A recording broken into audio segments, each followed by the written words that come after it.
Somasinya di dalam sini kita sudah menyampaikan begitu. Apabila klien kami diduga melakukan pencemaran nama baik sebagaimana dimaksud dalam pasal 27 ayat 3 UU ITE, perlu memperhatikan adanya tadi SKB tadi, surat keputusan bersama, di mana pencemaran nama baik ini harus diskusir, unsurnya itu harus jelas, menyerang kehormatan, nama baik, harkat, martabat itu di mananya akan begitu.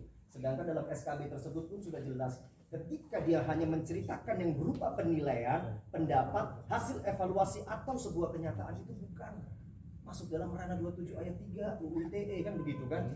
Jangan asal-asal, boleh memang menduga itu, tapi jangan kaidah-kaidah hukum itu tidak disertakan yang memang itu harusnya ada kan begitu. Yes, ini untuk pertama kali tersandung masalah dengan bisnis ya? Iya, pertama kali. Sebelumnya memang belum pernah kesandung ranah hukum dalam bisnis ya? Baru yang kali ini sih berpartner gitu ya, untuk memberikan kepercayaan. Baru kali ini juga berpartner juga. Sebelumnya Sebelumnya kan kalau usaha roti sama kosmetik sendiri, beda. oke, berarti karena berawal dari kenal dekat dan teman itu akhirnya berpartner ya, bisa dikatakan sejak awalnya seperti itu. Hukum dari terlapor Stephen. Saya menyebut dengan kata terlapor karena berdasarkan surat tanda laporan polisi sudah diklasifikasi sebagai seorang terlapor ya, saudara Stephen di sini. Kemudian memang setelah saya cek daripada somasi daripada kuasa hukum terlapor Stephen tersebut, di mana pada isinya menyatakan bahwa klien kami diduga telah melakukan pencemaran nama baik sebagaimana dimaksud dalam pasal 27 ayat 3 UU ITE, yaitu UU 11 tahun 2008 yang sudah diubah UU nomor 19 tahun 2016. Jadi yang mau saya garis bawahi begini. Karena di dalam surat somasi daripada kuasa hukum terlapor Stephen tersebut tidak memasukkan lex generalisnya. Lex generalisnya adalah pasal ini bertumpu pada 310 dan 311 KUHP, di mana di situ adalah pencemaran nama baik. Akan tetapi ada SKB Menteri di sini yang baru terbit 2021. Saya akan bukakan, jadi kita diskusi aja terkait materi karena memang dalam tanggapan somasi kita sudah kita kirimkan juga hari ini, akan kita tunjukkan buktinya ya.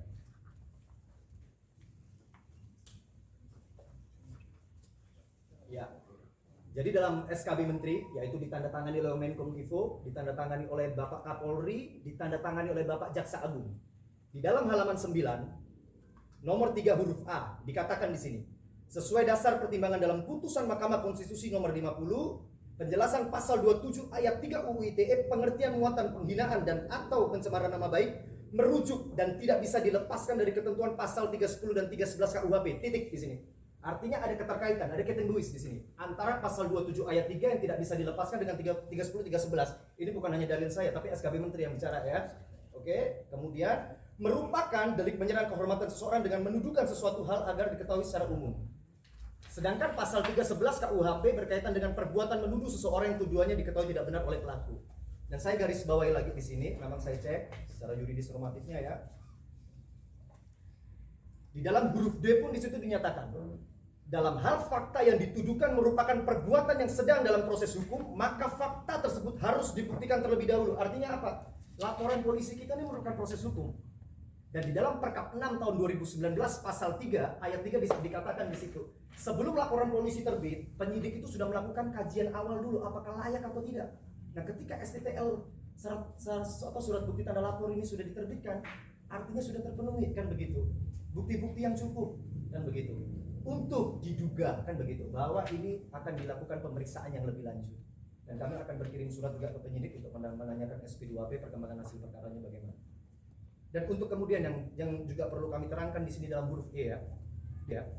Di sini disebutkan delik pidana pasal 27 ayat 3 UU ITE adalah delik aduan absolut, bukan relatif. Absolut artinya harus korban sendiri yang mengadukan.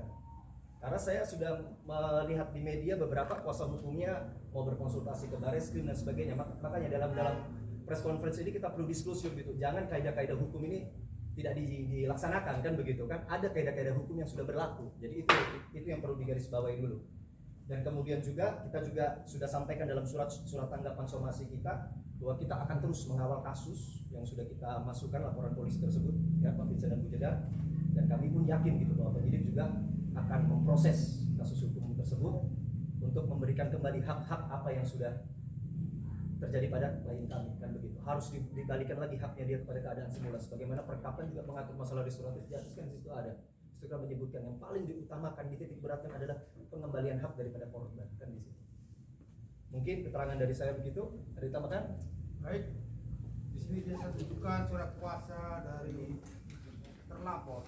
Bahwasanya surat kuasa tersebut tidak disebutkan di mana surat kuasa itu ditandatangani. Kosong, tidak pernah ada itu dibuat di kota mana itu dibuat, kan begitu. Saudara media bisa lihat di sini tidak ada kotanya di mana, Di atas di halaman 1 pun tidak ada. sehingga surat kuasa ini jelas syarat formil, Ya. ya. Dan kami tidak tahu di mana ditandatangani, apakah tersembunyi atau bagaimana. Ya. Coba, saudara.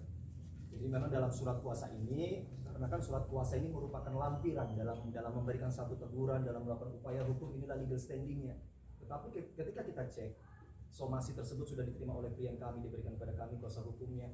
Kami melihat gitu, ada dugaan di sini cacat formil gitu loh. Karena tidak diskusi, harusnya secara terbuka, kan begitu. Apalagi dia sudah menyampaikan juga itu somasi secara terbuka. Dan yang perlu digarisbawahi juga ya, kita juga mau menyampaikan, sebenarnya dalam domain pidana, hukum pidana itu tidak perlu harus ada somasi. Ketika dia meyakini ada bukti yang cukup, bisa langsung melapor. Contoh kayak kita memasukkan laporan ini tidak didahului oleh somasi tapi diterima. Makanya kita bingung. Isi somasi ini menyebut pasal pidana. Harusnya somasi itu terhadap domain keperdataan, itu pun khusus terhadap prestasi. Misalnya apa? Lawan telat melaksanakan segala sesuatunya, lawan telah lalai memenuhi kewajibannya, itu dalam domain perdata. 1238 Google Wetbook, kitab undang-undang hukum perdata. Sedangkan di sini kan pasal pidana gitu loh. Nah, ini yang perlu kita terangkan juga gitu. Jangan sampai kaidah-kaidah hukum yang berlaku di Indonesia ini dilaksanakan, dijalankan tapi tidak memperhatikan itu. Mungkin itu keterangan yang saya berikan. Ada pertanyaan boleh? Silakan. Oke, Mas Vincent dan Pak Judah gimana nih menanggapi? Ya. Di sini disebutkan delik pidana pasal 27 ayat 3 UU ITE adalah delik aduan absolut, bukan relatif. Absolut artinya harus korban sendiri yang mengadukan. Karena saya sudah melihat di media beberapa kuasa hukumnya mau berkonsultasi ke Barreskrim dan sebagainya. Makanya dalam press conference ini kita perlu diskusi gitu. Jangan kaidah-kaidah hukum ini tidak dilaksanakan, kan begitu kan? Ada kaidah-kaidah hukum yang sudah berlaku. Jadi itu yang perlu digarisbawahi dulu. Dan kemudian juga kita juga sudah sampaikan dalam surat tanggapan somasi kita bahwa kita akan terus mengawal kasus yang sudah kita masukkan laporan polisi tersebut, ya Pak Vincent dan Bu Jeddah. Dan kami pun yakin gitu bahwa penyidik juga akan memproses kasus hukum tersebut untuk memberikan kembali hak-hak apa yang sudah terjadi pada klien kami, kan begitu. Harus dibalikan lagi haknya dia kepada keadaan semula. Sebagaimana perkapan juga mengatur masalah restoratif justice, kan di situ ada. Itu kan menyebutkan yang paling diutamakan, dititik beratkan adalah pengembalian hak daripada korban, kan di situ. Mungkin keterangan dari saya begitu. Ada ditambahkan? Baik, di sini dia tunjukkan surat kuasa dari terlapor. Bahwasanya surat kuasa tersebut tidak disebutkan di mana surat kuasa itu ditandatangani. Kosong, tidak pernah ada itu dibuat di kota mana itu dibuat, kan begitu. Saudara media bisa lihat di sini tidak ada kotanya di mana, Di atas di halaman 1 pun tidak ada. sehingga surat kuasa ini jelas syarat formil, Ya. ya. Dan kami tidak tahu di mana ditandatangani, apakah tersembunyi atau bagaimana. Ya. Coba, saudara. Jadi memang dalam surat kuasa ini, karena kan surat kuasa ini merupakan lampiran dalam memberikan satu teguran, dalam melakukan upaya hukum, inilah legal standingnya. Tetapi ketika kita cek, somasi tersebut sudah diterima oleh klien kami, diberikan kepada kami kuasa hukumnya. Kami melihat gitu, ada dugaan di sini cacat formil gitu loh. Karena tidak diskusi, harusnya secara terbuka, kan begitu. Apalagi dia sudah menyampaikan juga itu somasi secara terbuka.